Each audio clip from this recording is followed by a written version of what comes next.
ಎಲ್ರಿಗೂ ನಮಸ್ಕಾರ. ನಾನು ನಿಮ್ಮ ಕೆ ಪ್ರಕಾಶ್ ಅಂಬಳೆ ಅಂತ. ಹಿಂದೆ ಖಾಲಿ ಡಬ್ಬ ಅಂತ ಒಂದು ಚಿತ್ರ ಮಾಡಿದೆ. ಅದಾದ ನಂತರ ಕಾಲಘಟ್ಟ ಅಂತ ಒಂದು ಸಿನಿಮಾ ಮಾಡ್ತಾ ಇದ್ದೀನಿ. ಖಾಲಿ ಡಬ್ಬ ಚಿತ್ರಕ್ಕೆ ಪ್ರೊಡ್ಯೂಸರ್ಗೆ ನಮ್ಮ ಚಿಕ್ಕೇಗೌಡರು ಮಾಡಿದರು. ಅದಾದ ನಂತರ ಪ್ರೊಡ್ಯೂಸರ್ ಸಿಗೋದು ತುಂಬ ಕಷ್ಟ, ಗೊತ್ತು, ಇಂಡಸ್ಟ್ರೀಲಿ ಅಷ್ಟು ಸುಲಭ ಅಲ್ಲ. ಕತೆ ಎಲ್ಲ ರೆಡಿ ಮಾಡ್ಕೊಂಡು ನಮ್ಮ ಪ್ರೊಡ್ಯೂಸರ್ ಹತ್ರ ಹೋಗಿ, ಸರ್ ಹಿಂಗೆ ಅಂತ ಒಂದು ರೀಡಿಂಗ್ ಕೊಟ್ಟೆ. ಫಸ್ಟು ಜನಪದ ಸೊಗಡು ಇಟ್ಕೊಂಡು ಮಾಡಿರೋದ್ರಿಂದ ಎಲ್ಲಿ ಯಾರು ಮಾಡ್ತಾರೆ ಇವತ್ತು, ಫುಲ್ ಕಮರ್ಷಿಯಲ್ ಆಗಿ ಎಲ್ಲ ನೋಡ್ತಿರೋದ್ರಿಂದ ಜನಪದ ಸೊಗಡನ್ನ ಇಟ್ಕೊಂಡು ಗೌರವನ ಸಂಸ್ಕೃತಿನ ಇಟ್ಕೊಂಡು ಕಮರ್ಷಿಯಲ್ ಟಚ್ ಕೊಟ್ಟರೆ ಯಾರು ಮಾಡ್ತಾರೆ ಅಂದ್ಕೊಂಡೆ ನಾನು ಡೌಟಲ್ಲೇ ಹೋದೆ. ಬಟ್ ಸರ್ಗೆ ಕತೆ ಹೇಳಿದಾಗ ತುಂಬ ಇಷ್ಟ ಆಯಿತು. ಚೆನ್ನಾಗೈತೆಪ್ಪ, ನಮ್ಮ ಕಡೆನೂ, ಯಾಕೆಂದರೆ ನಮ್ಮ ಭಾಗದಲ್ಲೂ ಗೊರೂರು ಅನ್ನೋರು ಎಲ್ಲೋ ಕಾಣೆ ಹಾಕ್ಬಿಟ್ಟಿದ್ದಾರೆ ಇತ್ತೀಚೆಗೆ. ಮಾಡೋಣ, ನಿಜವಾಗ್ಲೂ ಇತ್ತೀಚಿನ ದಿನಗಳಲ್ಲಿ ಜಾನಪದ ಸೊಗಡು ಇಟ್ಕೊಂಡು ಯಾವುದೂ ಸಿನಿಮಾಗಳು ಬರ್ತಾ ಇಲ್ಲ, ಮಾಡೋಣ ಅಂತ ಒಂದು ಧೈರ್ಯ ಕೊಟ್ಟರು. ಆ ಧೈರ್ಯದಿಂದ ಇವತ್ತು ಈ ಸಿನಿಮಾ ಆಗಿದೆ ಅಂದರೆ ಮೇನ್ ಕಾರಣ ಚಿಕ್ಕೇಗೌಡರು. ಅವ್ರು ತುಂಬ ಥ್ಯಾಂಕ್ಸ್ ಹೇಳೋಕ್ಕೆ ಇಷ್ಟಪಡ್ತೀನಿ. ಸೊ ಅಲ್ಲಿಂದ ಜರ್ನಿ ಸ್ಟಾರ್ಟ್ ಆದರೆ ನಮ್ಮ ನೀಲ್ ಸರ್ ಅವರು ಸಿನಿಮಾಗಳನ್ನ ನಾನು ನೋಡ್ಕೊ ಬೆಳೆದವರು. 7 ಅಂತ ಒಂದು ಸಿನಿಮಾ ಕೆಲಸ ಮಾಡಿದ್ದೀನಿ ಅಸೋಸಿಯೇಟ್ ಡೈರೆಕ್ಟರ್ ಆಗಿ. ಆ ಸಿನಿಮಾದಲ್ಲಿ ರೆಕಾರ್ಡಿಂಗ್ ನೋಡಿ ಅವ್ರು ದೊಡ್ಡ ಫ್ಯಾನ್ ನಾನು. ಆ್ಯಕ್ಚುಲಿ ಸರ್ಗೆ ಕರೆದ್ಬಿಟ್ಟು, ಬನ್ನಿ ಸರ್ ನಮ್ಮ ಸಿನಿಮಾಗೆ ನೀವು ಮ್ಯೂಸಿಕ್ ಮಾಡಿಕೊಡ್ಬೇಕು ಅಂತ ಹೇಳ್ತೀನಿ. ತುಂಬ ಚೆನ್ನಾಗಿ ಮಾಡಿಕೊಟ್ಟಿದ್ದಾರೆ. 3 ಸಾಂಗ್ ಮಾಡಿಕೊಟ್ಟಿದ್ದಾರೆ. ಅದರಲ್ಲಿ ಒಂದು ಸಾಂಗ್ನ ನಮ್ಮ ನಮ್ರಸಿ ಸರ್ ಬರ್ಕೊಟ್ಟಿದ್ದಾರೆ. ತುಂಬ ಚೆನ್ನಾಗಿ ಮಾಡಿದ್ರು. ಓಪನಿಂಗ್ ಸಾಂಗು ಸಮಯವು ನಿನ್ನ ಬದುಕಿನ ಮಾಲೀಕ ಅಂತ ನಿನ್ನೆ ರಿಲೀಸ್ ಆಯಿತು. ತುಂಬ ಚೆನ್ನಾಗಿ ಹೋಗ್ತಾ ಇದೆ A2 ಮ್ಯೂಸಿಕಲ್ಲಿ.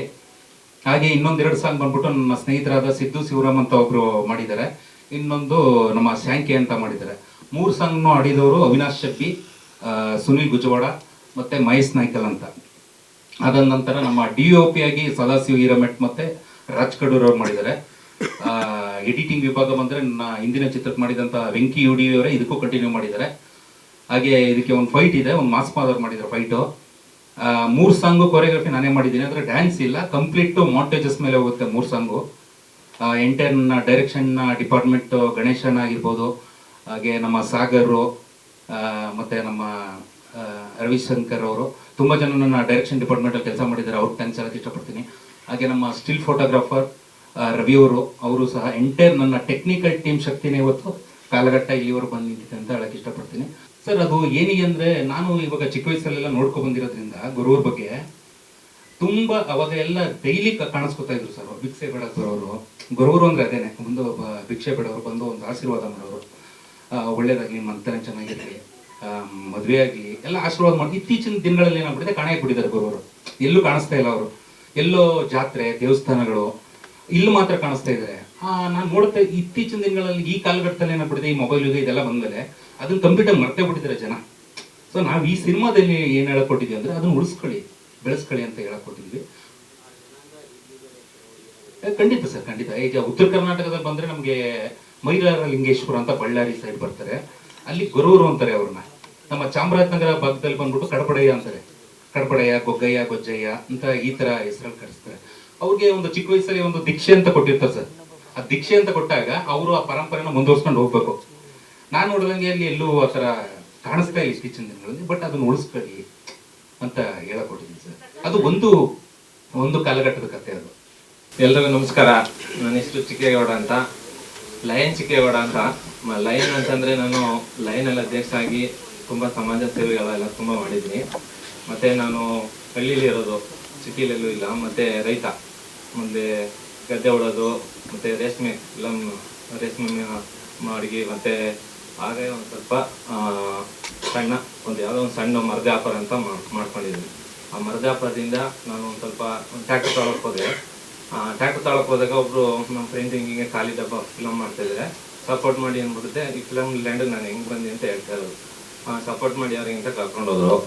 ಕರ್ಕೊಂಡೋಗ್ಬಿಟ್ಟು ಅವಾಗ ಇವರು ಮತ್ತು ಖಾಲಿ ಡಬ್ಬ ಪ್ರೊಡ್ಯೂಸರ್ ಅವರೆಲ್ಲರೂ ಪರಿಚಯ ಮಾಡಿಸಿ ಅದಕ್ಕೆ ಪ್ರೊಡ್ಯೂಸರಾಗಿ ಹಾಕೊಂಡ್ರು. ಅದಾದಮೇಲೆ ಸ್ವಲ್ಪ ನ್ಯೂಟ್ಲಾಗಿದೆ. ಆಮೇಲೆ ಇವರು ನಮ್ಮ ಪ್ರಕಾಶ್ ಅವರು, ಸರ್ ಈ ಥರ ಒಂದು ಫಿಲಮ್ ಇದೆ, ನಿಮಗೊಂದು ಚೆನ್ನಾಗಿ ಕಥೆನೂ ಇದೆ ಅಂತ ಹೇಳಿ ಒಂದು ಸ್ಟೋರಿ ಎಲ್ಲ ಹೇಳಿದ್ರು. ಅದು ಸ್ಟೋರಿನ ಅಂದರೆ ನಾನು ಬೇಡಕ್ಕನಪ್ಪ ಅಂತ ಸುಮ್ಮನೆ ಇದೆ, ಯಾಕೆಂದ್ರೆ ಒಂದು ಆಲ್ರೆಡಿ ಹಾಕಿದ್ದೀವಿ, ಅದು ಎಲ್ಲ ಮುಂದಕ್ಕೆ ರಿಲೀಸ್ ಆಗಲಿ ಏನಾಗುತ್ತೆ ನೋಡೋಣ ಅಂತ ಸುಮ್ಮನೆ ಇದೆ. ಆಮೇಲೆ ಇಲ್ಲ ಆಯಿತು, ಇಲ್ಲ ಸರ್ ಮಾಡೋಣ ಸರ್ ಅಂತ ಹೇಳಿದ್ರು. ಆಯಿತು ಅಂದ್ಬಿಟ್ಟು ಮಾದೇಶ್ವರನ ಬೆಟ್ಟಕ್ಕೆ ಹೋಗ್ತಾ ಇದ್ದು, ಜೊತೆಲಿ ಕರ್ಕೊಂಡು ಬನ್ನಿ ಅಂದ್ಬಿಟ್ಟಿದೆ.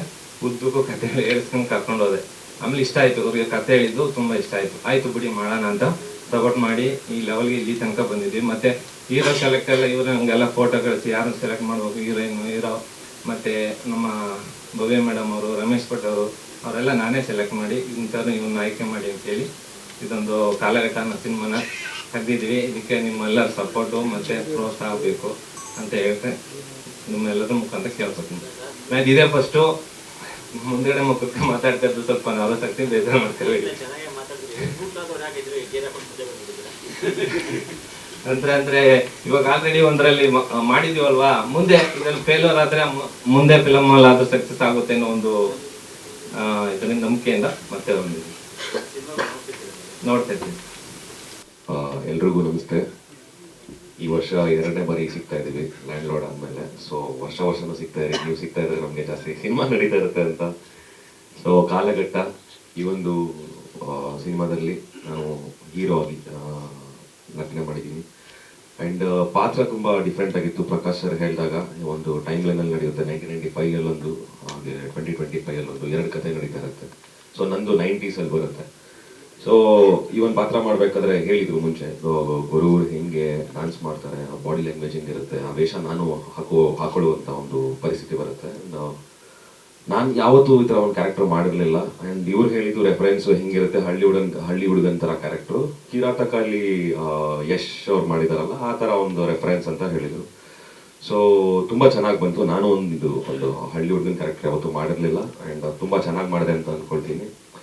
ಆ್ಯಂಡ್ ಪ್ರೊಡ್ಯೂಸರ್ ಸರ್, ನೀವು ರೈತರಾಗಿ ಒಂದು ಸಿನಿಮಾ ಮೇಲೆ ಆಸಕ್ತಿ ಬಂದಿರೋದು ನಿಜವಾಗ್ಲೂ ಥ್ಯಾಂಕ್ ಯು. ನಿಮ್ಮಂಥವ್ರು ತುಂಬ ಜನ ಬೇಕು. ಆ್ಯಂಡ್ ಈ ಒಂದು ಟೈಮಲ್ಲಿ ಲೈಕ್ ಒಂದು ಸಿನಿಮಾ ಮೇಲೆ ಇನ್ವೆಸ್ಟ್ ಮಾಡ್ತೀನಿ ಅಂತ ಬಂದಿರೋರು ಲೈಕ್ ನಿಜವಾಗ್ಲೂ ಒಳ್ಳೇದಾಗಲಿ ಸರ್. ಆ್ಯಂಡ್ ಈ ಒಂದು ಸಿನಿಮಾ ಇದು ಒಳ್ಳೇದಾಗಲಿ. 19ನೇ ತಾರೀಕು ರಿಲೀಸ್ ಆಗ್ತಾ ಇದೆ. ಎಲ್ಲರೂ ಥಿಯೇಟ್ರಲ್ಲಿ ಬಂದು. ಸೊ ವೇದಿಕೆ ಮೇಲಿರೋ ಎಲ್ಲ ಗಣ್ಯರಿಗೂ ಹಾಗೂ ಇಲ್ಲಿ ಬಂದಿರೋ ಪ್ರತಿಯೊಬ್ಬರಿಗೂ ನನ್ನ ಕಡೆಯ ನಮಸ್ಕಾರ. ಸೊ ನಾನು ಖುಷಿ ಅಂತ. ಸೊ ಈ ಸಿನಿಮಾದಲ್ಲಿ ನಂದು ಶೇಪಲ್ಲಿ ಆ್ಯಕ್ಚುಲಿ 2 ಶೇಪ್ ಬರುತ್ತೆ, ಪಾಸಿಟಿವ್ ಪ್ಲೇ ನೆಗೆಟಿವ್. ಸೊ ನಾನು 20s ಅಲ್ಲಿ ಬರುವಂಥ ಕ್ಯಾರೆಕ್ಟರಲ್ಲಿ ಪ್ಲೇ ಆಗ್ತೀನಿ. ಸೊ ಫಸ್ಟ್ ಹಾಫ್ ಇವ್ರು ಪ್ಲೇ ಮಾಡಿರ್ತಾರೆ. ಸೊ ಇವಾಗಿನ ಜನ್ರೇಷನಲ್ಲಿ ಒಂದು ಹೆಣ್ಮಕ್ಳು ಯಾವ ಥರ ಇರ್ತಾರೆ, ಸೊ ಯಾವ ಥರ ಎಲ್ಲ ಪ್ರೀತಿ ಮಾಡಬೇಕಾದ್ರೆ ಏನೆಲ್ಲ ಇಂಪ್ರೆಸ್ ಮಾಡೋಕ್ಕೆ ಏನೆಲ್ಲ ಮಾಡ್ತಾರೆ, ಸೊ ಅವ್ರ ಹಿಂದೆ ಯಾವ ಥರ ಇರ್ತಾರೆ, ಒಂದು ರಿಲೇಷನ್ಶಿಪ್ನ ಇಟ್ಕೊಂಡೆ ಇನ್ನೊಂದಷ್ಟು ಪ್ರೀತಿ ಮಾಡ್ತಿರ್ತಾರೆ, ಸೊ ಯಾವ ಥರ ಮೋಸ ಹೋಗ್ತಾರೆ ಅನ್ನೋ ಒಂದು ಇದು. ಸೊ ಈ ಸಿನಿಮಾ ಇಟ್ಸ್ ಕಂಪ್ಲೀಟ್ಲಿ ಅವೇರ್ನೆಸ್ ಥರನೇ ಇದೆ. So first half totally different, second half is totally different. ಸೊ ಸರು ಒಂದು ಒಳ್ಳೆ ಕಥೆನ ತಂದಿದ್ದಾರೆ. 2 ಸಿನಿಮಾ ಮಾಡ್ಬೋದಾಗಿತ್ತು, ಬಟ್ ಒಂದೇ ಕಥೆಯಲ್ಲಿ 2 ಸಿನಿಮಾನೂ ತೋರಿಸಿದ್ದಾರೆ. So first of all thank you so much Prakash sir, ಈ ಒಂದು ಆಪರ್ಚುನಿಟಿ ನನಗೆ ಕೊಟ್ಟಿದ್ದಕ್ಕೆ. ಆ್ಯಕ್ಚುಲಿ ನಾನೊಂದು ಬ್ರೇಕ್ ತಗೊಂಡ್ಮೇಲೆ ನಾನು ನೋಡ್ತಾ ಇದ್ದೆ ಒಂದು ಒಳ್ಳೆ ಪಾತ್ರ ಸಿಗಬೇಕು ಅಂತ. So it was very challenging ಆಯಿತು ನನಗೆ ಈ ಒಂದು ಸಿನಿಮಾ ಸಿಕ್ಕಿದ್ದು. ಸೊ ತುಂಬ ಖುಷಿ ಆಯಿತು. ಬಟ್ ಈ ಸಿನಿಮಾ ನನಗೆ ಸಿಕ್ಕಿದೆ ನವೀನ್ ಸರಿಂದ. ಸೊ ಅವ್ರಿಗೆ ಫಸ್ಟ್ ಥ್ಯಾಂಕ್ಸ್ ಹೇಳಬೇಕು. ಆ್ಯಂಡ್ ಇವ್ರು ನನ್ನ ನೋಡಿದ ತಕ್ಷಣ ಇಲ್ಲ ಇವಳಿಂದ ಇಂಥ ಪಾತ್ರ ಮಾಡಿಸ್ಬೋದು ಅನ್ನೋ ಒಂದು ನಂಬಿಕೆ ಇಟ್ಟು ಕೊಟ್ಟಿದ್ದಕ್ಕೆ thank you so much. And ಹಾಗೆ ನಮ್ಮ ಪ್ರೊಡ್ಯೂಸರು ಅಷ್ಟೇ, ಇಲ್ಲಿವರೆಗೂ ನಮಗೆ ಪ್ರೊಡ್ಯೂಸರ್ ಸಿಗೋದೇ ತುಂಬ ಕಷ್ಟ. ಅಂಥದ್ರಲ್ಲಿ ಪ್ರತಿಯೊಂದು ಇದಕ್ಕೂ ಸಪೋರ್ಟ್ ಇತ್ತು. ಇಲ್ಲಿವರೆಗೂ ಒಂದು ಸಿನಿಮಾ ರಿಲೀಸ್ ಆಗೋವರೆಗೂ ನಮ್ಮ ಜೊತೆ ಕೈಗೂಡಿಸ್ಕೊಂಡು ಪ್ರತಿಯೊಂದು ಇದಕ್ಕೂ ಅವರು ಇದು ಮಾಡಿದ್ದಾರೆ. So thank you so much. ಇಂಥ ಪ್ರೊಡ್ಯೂಸರ್ ಇನ್ನೊಂದಷ್ಟು ಬರಲಿ ಅಂತ ಕೇಳ್ಕೊತೀನಿ. ಹಾಗೆ ನಮ್ಮ DOP ಸದಾಶಿವ್ ಸರ್ಗಾಗಿರ್ಬೋದು ಹಾಗೂ ರಾಜ್ ಸರ್ಗಾಗಿರ್ಬೋದು ಆ್ಯಂಡ್ ಎಲ್ಲ ಟೆಕ್ನಿಷಿಯನ್ಸ್ಗೂ ನಾನು ಥ್ಯಾಂಕ್ಸ್ ಹೇಳಕ್ಕೆ ಇಷ್ಟಪಡ್ತೀನಿ. ಬಿಕಾಸ್ ಇವತ್ತು ಸ್ಕ್ರೀನ್ ಮೇಲೆ ಇಷ್ಟು ಚೆನ್ನಾಗಿ ನಾವು ಕಾಣಿಸ್ಕೊತೀವಿ ಅಂದರೆ ಅದಕ್ಕೆ ಕ್ಯಾಮ್ರಾಮ್ಯಾನು ತುಂಬ ಇಂಪಾರ್ಟೆಂಟ್ ಆಗ್ತಾರೆ. ಆ್ಯಂಡ್ ಎಲ್ಲ ಟೀಮ್ ಅವ್ರ ಪ್ರತಿಯೊಬ್ಬರಿಗೂ ಥ್ಯಾಂಕ್ಸ್ ಅಂತ ಹೇಳಕ್ಕೆ ಇಷ್ಟಪಡ್ತೀನಿ. ಹಾಗೆ ನನ್ನ ಪೇರು ಹೀರೋಗೂ ಅಷ್ಟೇ, ತುಂಬ ಸಪೋರ್ಟಿವ್ ಆಗಿ ಕೆಲಸ ಮಾಡಿದ್ರು ನನ್ನ ಜೊತೆ. ಆ್ಯಂಡ್ ಕೋಆರ್ಡಿನೇಷನ್ ಕೂಡ ತುಂಬ ಚೆನ್ನಾಗಿ ಮಾಡಿದ್ರು. ಸೊ ಥ್ಯಾಂಕ್ ಯು, ನಿಮ್ಗೆ ಒಳ್ಳೇದಾಗಿ. ಆ್ಯಂಡ್ ಇದೇ ಬರೋ 19ನೇ ತಾರೀಕು ನಮ್ಮ ಸಿನಿಮಾ ರಿಲೀಸ್ ಆಗ್ತಾ ಇದೆ. ಸೊ ಎಲ್ಲರೂ ಚಿತ್ರಮಂದಿರಕ್ಕೆ ಬಂದು ಸಿನಿಮಾನ ನೋಡಬೇಕು, ಪ್ರೋತ್ಸಾಹ ಮಾಡಬೇಕು ಅಂತ ಕೇಳ್ಕೊತೀನಿ. Thank you. ಖುಷಿ ಅಂತ ಇವಾಗ ರಿಲೀಸಿಗಿರೋ 4ನೇ ಸಿನಿಮಾ. ಹಾಯ್, ಎಲ್ರಿಗೂ ನಮಸ್ಕಾರ. ನನ್ನ ಹೆಸರು ನಿಖಿಲ್ ಅಂತ. ಒಂದು ಹಳ್ಳಿಗಾಡಿನ ಹುಡುಗ, ಕೋಟೆ ತಾಲೂಕು ಅಂತ ನಮ್ಮೂರು ಹೆಸರು. ಪ್ರಕಾಶ್ ಸರು ನನಗೆ ಫಸ್ಟ್ ಟೈಮ್ ಸಿಕ್ಕಿದಾಗ ಅವ್ರದ್ದು ಫಿಲಮ್ ಇತ್ತು ಖಾಲಿ ಡಬ್ಬ ಅಂತ. ಅದರಲ್ಲಿ ಒಂದು ಚಿಕ್ಕ ಕ್ಯಾರೆಕ್ಟರ್ ಕೊಟ್ಟಿದ್ರು ನನಗೆ, ಕೋರಿ ಪ್ರತಾಪ್ ಸರ್ ಜೊತೆ. ಅದರಲ್ಲಿ ನಾನು ಸ್ವಲ್ಪ ಏರೆಲ್ಲ ಬಿಟ್ಟಿದೆ, ಅದರೆಲ್ಲ ನೋಡ್ಬಿಟ್ಟು ನನ್ನ ಏನೇನೋ ಮಾಡ್ತಾನೆ ಅಂತ ಅಂದ್ಬಿಟ್ಟು ಕಾಲಘಟ್ಟ ಸಿನಿಮಾದಲ್ಲಿ ಒಂದು ಮೇಜರ್ ಕ್ಯಾರೆಕ್ಟರ್ ಕೊಟ್ಟಿದ್ದಾರೆ ನನಗೆ. ನನ್ನ ಕ್ಯಾರೆಕ್ಟರ್ ಏನಪ್ಪ ಅಂತಂದರೆ, ಒಬ್ಬ ಮುಗ್ಧ ಹುಡುಗ ಮುನ್ಸಿಪಾಲಿಟಿಲಿ ಕೆಲಸ ಮಾಡೋರ ಮಗ ಹೇಗೆ ಒಂದು ಸಿಟಿ ಹುಡುಗಿರಲ್ಲಿ ಲವ್ ಮಾಡಿ ಅವ್ನ ಲೈಫ್ನ ಹೇಗೆ ಹಾಳು ಮಾಡ್ಕೊಳ್ತಾನೆ ಅನ್ನೋದನ್ನ ಇದರಲ್ಲಿ ಪ್ರಕಾಶ್ ತುಂಬ ಚೆನ್ನಾಗಿ ತೋರಿಸಿದ್ದಾರೆ. ಹಾಗೆ ಇದರಲ್ಲಿ 2 ಕ್ಲೈಮ್ಯಾಕ್ಸ್ ಇರೋದ್ರಿಂದ ಕತೆ ತುಂಬ ಚೆನ್ನಾಗಿ ಬಂದಿದೆ. ಅದೇ ಇದು ನನ್ನ ಫಸ್ಟ್ ಇಂಟರ್ವ್ಯೂ. ಇದಕ್ಕೆ ಬೀಡು ಮಾಡ್ಕೊತಿದ್ದಕ್ಕೆ ಪ್ರಕಾಶ್ ಸರ್ಗೆ ಥ್ಯಾಂಕ್ಸ್ ಹೇಳ್ತೀನಿ. ಹಾಗೆ ಚಿಕ್ಕೇಗೌಡ ಸರ್ ಆಗಿರ್ಬೋದು. ಪ್ರತಿ ಸಾರಿ ನಾವು ಯಾವಾಗ ಸಿನಿಮಾ ಸೆಟ್ಟಾಗಿ ಇರಬೇಕಾದ್ರೆ ಚಿಕ್ಕೇಗೌಡ ಸರ್ ಎಲ್ಲ ಸೆಟ್ಗೂ ಬಂದ್ಬಿಟ್ಟು ನೋಡ್ಕೊಂಡು ಹೋಗ್ತಾಯಿದ್ರು, ಏನು ಮಾಡ್ತಿದ್ದಾರೆ ಆ್ಯಕ್ಟರ್ಸ್, ಏನು ಮಾಡ್ತಿದ್ದಾರೆ ಡೈರೆಕ್ಟರ್ ಏನು ಮಾಡ್ತಿದ್ದಾರೆ, ಟೆಕ್ನಿಷಿಯನ್ಸ್ ಏನು ಮಾಡ್ತಿದ್ದಾರೆ ಅಂತ. ಪ್ರಕಾಶ್ ಸರ್ ಹಾಗೆ ಕೂಡ ನಮ್ಮಲ್ಲಿ ಯಾವುದೇ ರೀತಿ ಮೈನ್ಯೂಟ್ ಕ್ಯಾರೆಕ್ಟರಲ್ಲಿ ಒಂದು ಸ್ವಲ್ಪ ಆ ಏರ್ ಇಳಿತಾ ಇದ್ದಾಗಲೂ ಅವರೇ ನಮ್ಮ ಹತ್ರ ಬಂದ್ಬಿಟ್ಟು ಇದನ್ನು ಈ ರೀತಿ ಮಾಡಿದ್ರೆ ಚೆನ್ನಾಗಿರುತ್ತೆ, ಈ ರೀತಿ ಮಾಡಿದ್ರೆ ಚೆನ್ನಾಗಿರುತ್ತೆ ಅಂತ ಅಂದ್ಬಿಟ್ಟು ಅವರೇ ನಮಗೆ ಬ್ರೀಫ್ ಮಾಡಿ ಮಾಡಿ ಮಾಡಿ ಇದೊಂದು ಒಳ್ಳೆ ವರ್ಕ್ಶಾಪ್ ಆಯಿತು ಅಂತ ನನಗೆ ಅನಿಸುತ್ತೆ. ಮುಂದೆ ಬರೋ ಸಿನಿಮಾಗಳಿಗೆ ಒಳ್ಳೆ ಚಾನ್ಸ್ ಸಿಕ್ತು ಅಂತ ಅಂದ್ಕೊಳ್ತೀನಿ. ಎಲ್ರಿಗೂ ನಮಸ್ಕಾರ. KM ನೀಲ್ ಅಂತ ನನ್ನ ಹೆಸರು. ಬಂದಿರೋರಿಗೆ ಎಲ್ಲರಿಗೂ ಒಳ್ಳೇದಾಗಲಿ, ನಮಗೂ ಒಳ್ಳೇದಾಗಲಿ ಅಂತ ಕೇಳ್ತೀನಿ. ಜಾಸ್ತಿ ಮಾತಾಡೋಕ್ಕಾಗಲ್ಲ, ಬರಲ್ಲ ನನಗೆ. ಫಸ್ಟ್ ಆಫ್ ಆಲ್ ಪ್ರಕಾಶ್ ಅವರು ನನ್ನ ಫ್ರೆಂಡೇ. ಅವರು ಸೇವನಲ್ಲಿ ವರ್ಕ್ ಮಾಡ್ತಾಯಿದ್ರು, ಪರಿಚಯ ಆಗಿದ್ದು. ಸೊ ಅವರು ನನಗೆ ಫಿಲಮ್ ಇದೆ ಸರ್ ಮಾಡೋಣ ಬನ್ನಿ ಅಂದರು.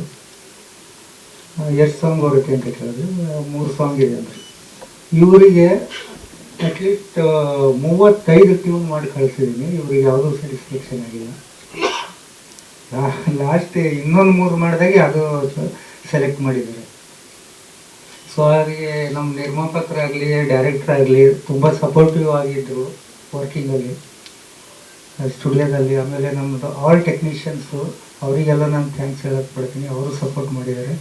ಆಮೇಲೆ ಸಾಹಿತ್ಯದಲ್ಲಿ ರಿಷಿ ಸರ್ ಜೊತೆಯಲ್ಲಿ ನಂದಿದು 2ನೇ ವರ್ಕ್ ಇದು.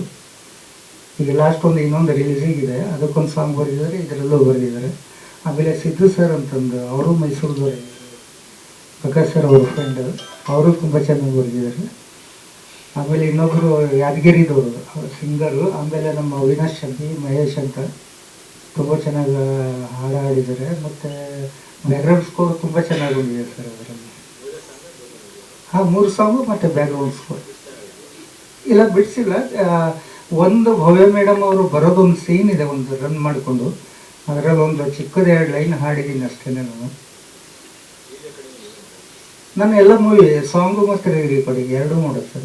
ನಾನು ಸಾಂಗು ಮಾತ್ರ ಮಾಡೋದು. ನಾನು ಏನು ಗೊತ್ತಿಲ್ಲ, ಡೈಲಿ 1000 ಕುರಿ ಇದೆಲ್ಲ ಕಟ್ ಮಾಡೋದು, ಅದ್ರ ಬಗ್ಗೆ ಆ ಕುರಿ ಹಿಂದೆಗಡೆ ಹೋದ್ರು ಅದಕ್ಕೆ ಅದು ಏನು ಗೊತ್ತಿಲ್ಲ, ಯಾರು ಮಾಡಿದ್ರು ಅದು ರೂಲ್ಸ್. ತುಂಬ ಕಷ್ಟ ಇದೆ. ಆಮೇಲೆ ಅದು ಯಾವತ್ತು ಓಬೇರಾಯನ್ ಕಾಲದಲ್ಲಿ ಮಾಡಿರೋಂಥ ಸೆನ್ಸಾರ್ ಬೈಲನ್ನ ಇವಾಗಲೂ ಅದನ್ನೇ ಫಾಲೋ ಮಾಡ್ತಾ ಇದ್ದಾರೆ. ಇವಾಗ ಮೊಬೈಲಲ್ಲಿ ಏನೆಲ್ಲ ಸಿಗುತ್ತೆ, ನಾವು ಒಂದು ಲೋಫರ್ ಅಂತಂದ್ರೆ ಅದನ್ನ ಕಟ್ ಮಾಡ್ತಾರೆ. ಎಲ್ಲ ಕಡೆಯಿಂದ ಸಮಸ್ಯೆ ಇದೆ. ಅಂಥ ಸಮಸ್ಯೆ ಇರೋಂಥ ಸಮಯದಲ್ಲೂ ಕೂಡ 2 ಸಿನಿಮಾನ ಈಸಿಯಾಗಿ ಒಂದು ರಿಲೀಸ್ ಹಂತಕ್ಕೆ ತಂದಿದ್ದಾರೆ. ಅದ್ರ ಒಂದು ರಿಲೀಸ್ ಮಾಡಿದ್ದಾರೆ.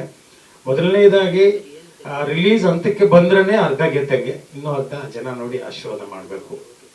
ಈ ಸಿನಿಮಾಗೆ ಕಾಲಘಟ್ಟ ಅಂತ ಒಂದು ಸಿನಿಮಾಗೆ ಒಂದು ಹಾಡು ಬರೆದಿದ್ದೀನಿ. ಅದು ಸ್ಟೋರಿ ತುಂಬ ಚೆನ್ನಾಗಿದೆ, ತುಂಬ ಚೆನ್ನಾಗಿದೆ. ಕಾಲಘಟ್ಟದ ಬಗ್ಗೆ ಬರೀಬೇಕು ಅಂತ ಹೇಳಿದ್ರು. ಒಂದು ಅದೇ ಸಮಯವು ನಿನ್ನ ಬದುಕಿನ ಮಾಲೀಕ, ಕಾಲಕ್ಕೆ ಗೌರವ ಕೊಡಬೇಕು ಜನಕ ಅಂತ. ಸಮಯ ತುಂಬ important. Once time lost can not be regained ಅಂತ. ಜೀವನದಲ್ಲಿ 1 ನಿಮಿಷ ಕಳ್ಕೊಂಡ್ಮೇಲೆ ಅದೆಷ್ಟು 1000 ಕೋಟಿ ಕೊಟ್ಟರು ಸಿಗಲ್ಲ. ಸಮಯ ತುಂಬ ಇಂಪಾರ್ಟೆಂಟ್ ಅನ್ನೋದು ಒಂದು ಸಂದೇಶ ಇರುವಂಥ ಒಂದು ಹಾಡು ಬರೆದಿದ್ದೀನಿ. ಆಮೇಲೆ ಪ್ರಕಾಶ್ ಅವರು ತುಂಬ ಪ್ರತಿಭಾವಂತ ನಿರ್ದೇಶಕರು. ಅವರು ತುಂಬ ಕಷ್ಟ. ನಾವು ಒಂದು ಸಿನಿಮಾ ಮಾಡಿ ಓದಾಡ್ತಾ ಇದ್ದೀವಿ ರಿಲೀಸ್ ಮಾಡೋದಕ್ಕೆ, ಅದು ತುಂಬ ಈಸಿಯಾಗಿ ಮಾಡಿದ್ದಾರೆ. ಅಂದರೆ ಅದೊಂದು ಎಕ್ಸಿಕ್ಯೂಷನ್ ಎಲ್ಲ ಚೆನ್ನಾಗಿದೆ. ನಿರ್ಮಾಪಕರು ಮತ್ತು ಒಳ್ಳೆ ನಿರ್ಮಾಪಕರು, ನಂತರ ಕಲಾವಿದರೆಲ್ಲ ತುಂಬ ಚೆನ್ನಾಗಿ ಮಾಡಿದ್ದಾರೆ. ಯಾರು ಹೊಸಬರು ಅನ್ಸಲ್ಲ, ಕೆಲವರು ಹೊಸಬರು ಇದ್ದಾರೆ, ಪ್ಲಸ್ ನುರಿತ ಕಲಾವಿದರು ಕೂಡ ಇದ್ದಾರೆ. ಎಲ್ಲರೂ ತುಂಬ ಚೆನ್ನಾಗಿ ಮಾಡಿದ್ದಾರೆ. ನಮ್ಮ ಮ್ಯೂಸಿಕ್ ಡೈರೆಕ್ಟರ್ ಬಗ್ಗೆ ಹೇಳ್ಬೇಕು. ಇವರು ತುಂಬಾ ಟ್ಯಾಲೆಂಟೆಡ್ ಮ್ಯೂಸಿಕ್ ಡೈರೆಕ್ಟ್ರು. ಅಂದರೆ ಕೆಲವು ಜನರು ಮಾತ್ರ ರಾಗ ಬೇಸ್ಡಲ್ಲಿ ಮಾಡ್ತಾರೆ. ರಾಗ ಅಂದರೆ ಯಾವುದೇ ಸಾಂಗ್ನ ಒಂದು ರಾಗದಲ್ಲಿ ಮಾಡಬೇಕಂದ್ರೆ ಅದಕ್ಕೊಂದು ರಾಗ ಇರುತ್ತೆ, ಆ ರಾಗ ಬೇಸ್ಡಲ್ಲಿ ಮಾಡ್ತಾರೆ. ಅದರಲ್ಲಿ ಇವರು ಒಬ್ಬರು. ಇವರು ವರ್ಕ್ ನಂಗೆ ತುಂಬ ಖುಷಿ ಆಯಿತು. ಎಲ್ಲ ನೋಡಿ 19ಕ್ಕೆ ರಿಲೀಸ್ ಆಗ್ತಾ ಇದೆ. ನಿಮ್ಮ ಆಶೀರ್ವಾದ ಎಲ್ಲ ನಮ್ಮ ಸಿನಿಮಾ ತಂಡದ ಮೇಲೆ ಇರಲಿ ಅಂತ ಕೇಳ್ಕೊಳ್ತೀನಿ. ಧನ್ಯವಾದಗಳು.